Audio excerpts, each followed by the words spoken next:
Jonathan, thank you for sitting down and chatting with me again. We're so glad to have you back on. That sounds fun. Happy to be here. I mean, does it sound fun? It sounds amazing. Okay, great. I'm so glad to hear it. Okay, here's one of my thoughts when we're going into season 4 is I know that this is the season where Jesus starts getting a little frustrated at times, right? So will you tell me a little bit, like, when you got the script, what is it like when you get the script for season 4? Do you sit and read the whole thing at once? And how is that for you when you start seeing where Jesus is going in the story? Well, I think my first reaction was like, here we go. Yeah. So it's, we're not in Cana anymore. Mm-hmm. You know, the honeymoon is truly over. Now it's time to get into the meat and potatoes of this relationship that Jesus has with his closest friends, the religious authorities.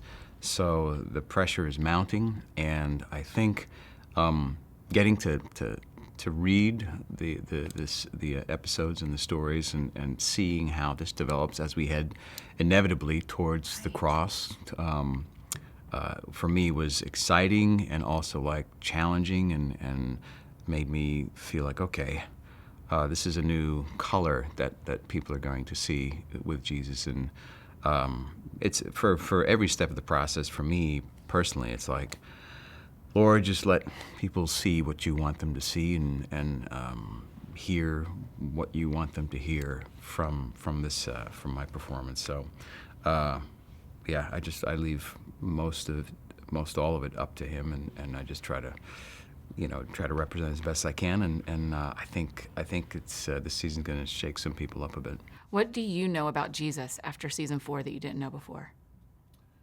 Well, that's a good question. I don't know if I know anything more. I think I'm tuning into just other areas of his emotional spectrum that I never really considered. Just in the fullness of his humanity, contrast to the fullness of his divinity. There's aspects of his emotions that I never really tried to consider or inhabit, and this season I'm kind of forced to do that. So Yeah. it's Tell me how you're doing this. How do you do season 4 knowing season 6 is coming? Like, how can you stay in season 4? Is your brain thinking about the crucifixion like I'm sure Jesus's was? I'm sure. I can't be sure. Yeah. Tell me more. Yeah. Let me tell you what he was thinking, Jonathan. You get it. I can't get that far ahead. Yeah. I have to be present. I think Jesus was fully present at all times, and despite knowing what he knew or what God let him know and to what extent, and the details of which, even that. I mean, that's one of the greatest questions that theology, wrestles with is how much did he actually know and at what point. Yeah. So for me, my job is to just stay present in the things that are happening now. And if there's opportunities where it's clearly for me a sign that I can that connects me to future events, then I might try to bring that into the work. And I've done that in various aspects. In fact, with some of the stuff that happens in season 4, I was able to, with conversations with Dallas, I was able to start planting seeds of emotional seeds back in like season 2. That I think when people go back and watch stuff and see certain reactions, they'll be like, You are lying. You did stuff in season 2 knowing what was coming in season 4? I did, yeah. Jonathan Rumi, get out of here. So are you doing that right now then? Maybe. You are doing things right now that we're going to look back in 6 and 7 and be like, oh, that's why. Maybe. You're dropping Easter eggs, my guy. That is very impressive. Well done. Tell me about the pace of doing season 4. I mean, season 3 and season 4 recording them were pretty close together compared to 1 and 2. Yeah. How has that been? Has it been better getting to tap back into being Jesus in a closer window of time, or more challenging? I think we had a little bit of time to breathe, sort of, but then on the other hand, it feels like not really, because of press and because of everything that we're doing in between seasons, and then it's a long stretch of time, 4 or 5 months. So it's for me, it can be a little physically challenging and exhausting at points, but I think I get the opportunity to bring that into the work, and I think it kind of fits, and it's all part of the design, the divine design of how I think this is supposed to be played out for me. Yeah. Okay, so we did this last time, but this is my favorite question. The question we always ask on That Sounds Fun is, tell me what sounds fun to you. Sleep. I'm probably repeating my last answer, but just sleeping for about 14 hours. Have you gotten a full night? I mean, we were here yesterday, and y'all didn't finish till after midnight, and we're here in the morning. So you did not get a full night's sleep last night. No, I was, I think, going till about 2. Oh, my gosh. Yeah. So. How does your brain how do you keep the lines in your brain that long? I'm sorry, what's your name again? Yeah, exactly. That's exactly. You're like, here's what I don't have to memorize. Here's what I do have to memorize. That's basically what I say. I'm like, am I doing? Oh, I'm in the scene today. Okay. Oh, we're filming this right now. Okay, yeah. So that's kind of what happens. You're very good at it. Thank you. Thank you for playing this man that we all love so much. It's my honor. It means a lot. Thanks, Andy. Welcome to That Sounds Fun, you guys. Thank you. I'm so glad you're here. I have an individual question and then some group questions. Let's do it. Individual? Yes. I love that word. Yeah, thank you. Yasmin, tell me what you love about Rama. I mean, we could tell you what we love about her, but will you tell me what you love about her? Annie, okay. So I absolutely love that she is a little ball of spitfire. Yeah. And she's only growing into that so much more. She's coming into herself. She's learning about herself, especially whenever first you see her, and she has that spunk already. She follows her gut, she follows her heart, and she will not question any of that. And then she has to leave home, so you see that a little bit. Obviously, that would affect anyone, I think. And so that's her first time leaving her dad, and she knows why, and it's probably severing that relationship, but she knows that she is doing it ultimately. That's what she needs to do. And so she's struggling with that, but then she finds her love for learning. Yeah. And so now she's reading, and now she's writing, wanting to be a good student. And so just that whole journey of that, and then along all of that is she's just trying to figure out how to do love. Yeah. Yeah. How to do love. Yes, how to do love. Yeah. Got it. This is all new. This is all new Right. for her. So she's, that's another part of her learning process is like, what is this, and how do I go about this? And it's just I just really enjoy seeing her come into her own self and be more of that, but just like heightened every single time you meet her. Yeah, you're doing that beautifully. Oh, thanks. It does feel like we're watching her be this young woman that's figuring out how to become a less young woman. She's not she's a grown up, but she's not like some of the older women. She's young, but we're watching her be brave. She's naive in the best way possible. That's it. I think That's it. You're doing a beautiful job at that. Thank you so much, Annie. Okay, Joey. Yes. For you as Thomas, we have the source material We do. of what happens with him. We do have the source material. Right? And he gets this terrible rap of being Doubting Thomas. Thank you. No one ever says that. I agree with you. Yes. It's not true. It's Thank so you. unfair. He's asking a sensible question. Yes. No one's come back from the dead before. Right? So we'd Exactly. like to accept it. It's like, dude, that's Except no Lazarus. way that's Right. happening. Yeah. And so are you thinking about that part of Thomas already? Are you Easter egging us already about who Thomas becomes in the story? It's stuff that I do think about. You know what I mean? You can't help but think about that kinds of stuff. But the stuff that I really love about Thomas is this dichotomy between him being, again, wrongfully a doubter, which Yeah. I think he's actually the biggest believer, but this guy who questions and seeks answers, and then also this other side of him that's like super mushy and gushy and, like a little lover boy figuring out how to flirt and stuff like that. So I do think about the end game stuff, but I like to take it season by season just because Ryan and Tyler have done such a lovely job writing the show. Yeah, how are y'all feeling about the way you model dating? I mean, you're modeling dating in the only way on the show. Yeah, For all of us currently unmarried, you're modeling it for all of us. So what is that like for you to be the only people dating on the show? I hope a lot of people are taking some tips and tricks. Yeah.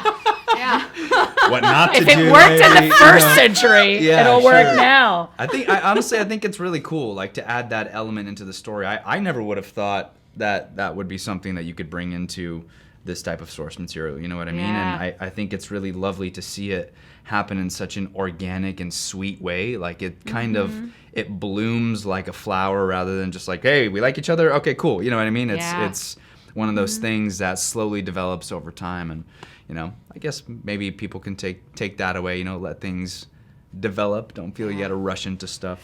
Give us a little insider on season 4. With there's more sadness, there's more joys, there's just more contrast in season 4, and yet your relationship, I assume, still moves forward. Thank you for assuming that. I would hope. Here's me hoping. Thank you so much. So what is the hard conversations and the challenging parts bringing into the relationship?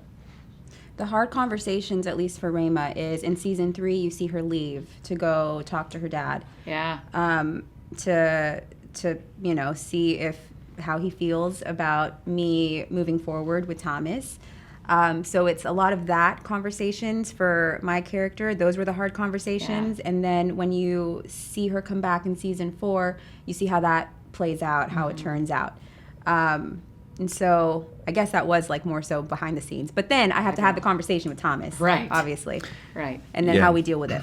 Yeah, I think she said it perfectly. Audiences can definitely look forward to seeing the continuation of the ending of season 3. Yeah, good. Okay, the last question we always ask on the show. I cannot wait for your answers. Because the show is called That Sounds Fun, tell me what sounds fun to you. With what? In life. Oh my gosh, in life? Like, what is fun for you? Oh. Travel, I would say. Oh man, I was Okay. saying Yeah. the same thing. Where Okay. haven't you been Traveling. yet that you want to go? I would really, really, really love to go to Tokyo. Okay. I think that'd be so much fun. Like every person that I have heard that has gone to anywhere in Japan, really, 100% across the board has said it's 100%. one of the coolest That's what I've heard experiences too. ever. It's very clean and organized. Yes. And Love delicious. that. And amazing food. I want you to know? see your office space now Right. when you say that. Yeah, you want to imagine. see my life if I'm celebrating can clean and organized somewhere else. I know. All right, Yasmin, what sounds fun to you? Oh, what sounds fun to me is, this is going to sound corny. Nope, don't judge your fun. And I was Don't going to judge say, your oh, fun. thank you so If much. it's fun to you. Yes, amen. It is deepening my connections in my life. Yeah, Yeah. you're right. Yeah. That is really fun because It's then really that makes important for Tokyo me. better. Yeah, Right? It exactly. makes Because I places want to. better. I like traveling with people. So, Good girl. Well yeah. done.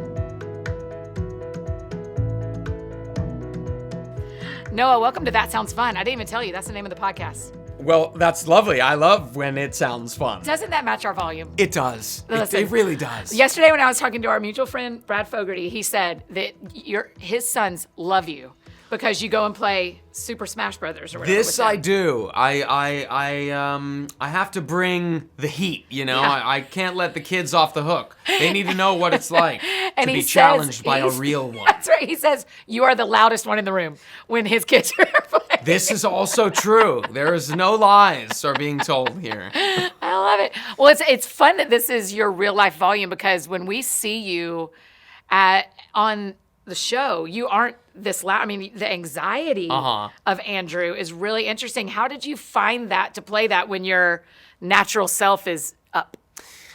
Well, there's always the flip side to every coin, and right. I definitely have, my anxious or uptight moments really all the time. And so I just always try to bring truth and authenticity to what I'm doing. And so when I, get to play Andrew, I just want that to be real. I want those anxious moments, those moments of doubt. Yeah. But then also, as we're seeing in this season, I'm feeling there's definitely a thread of trying to grow up, trying to grow, and trying to push past that anxiety or moments of desperation, because they do creep up. And as the story goes on, it gets, the challenges grow, the darkness gets closer, as we know. And I think that we disciples can sense that it's getting more and more real, and we have to step up to the challenge.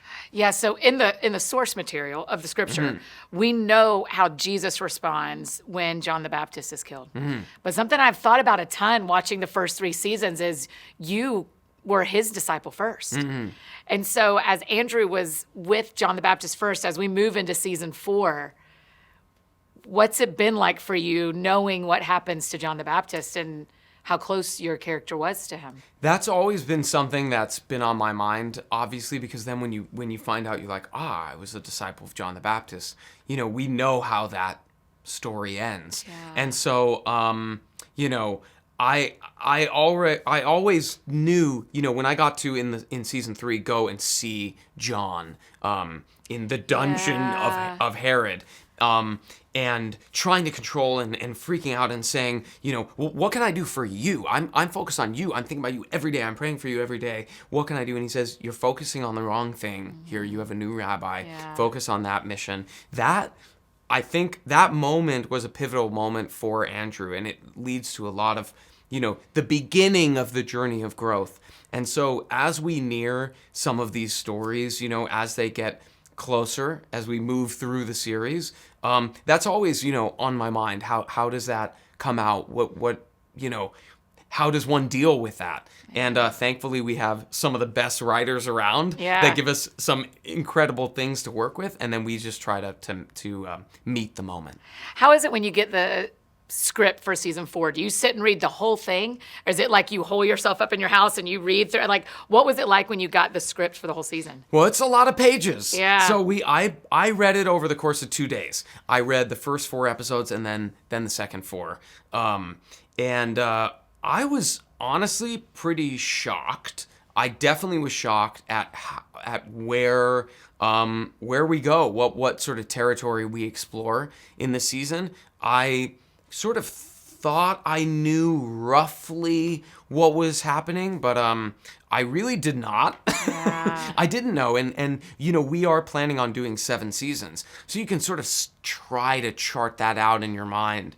But I will just say I was pleasantly surprised, and also it is a challenging season. I think fans and the audience are going to find this journey of trying to find hope amidst darkness, and as we get closer and closer to the end, really looking for that hope. Yeah. And it's a journey that I'm just really thankful to be on. Yeah. So John and James are a set of brothers. You and Peter are a set of brothers.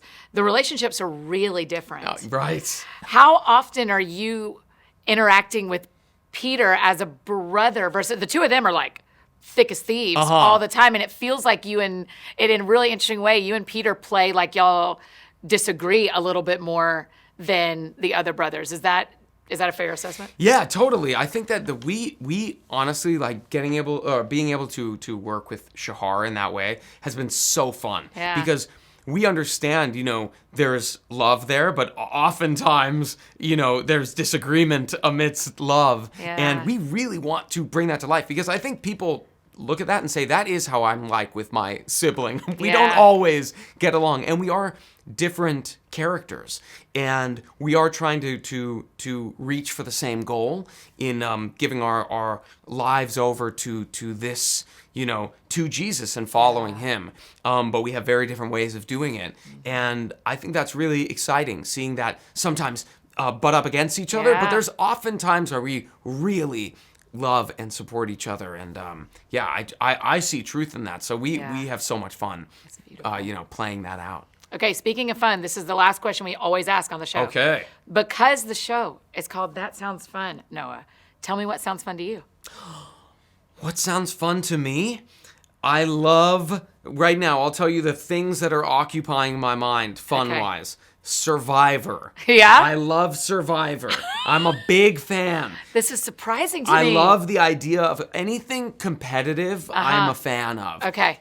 Video games, Yeah. I'm in. Yeah. I love playing card games, board games. I love traveling, all of that. These are things that sound like fun to me. I love the idea of like putting your mind up against someone else's mind. That's what I like. Competition, Survivor. I just watched the finale literally yesterday on set. We had a break in between scenes. Yeah. So that is what is occupying my mind right now. I love the idea that it's like it's brain versus brain, not body versus body. Yes, it's like brain versus brain. It is. Yeah. It is. Well done. That's a very good answer. Well done.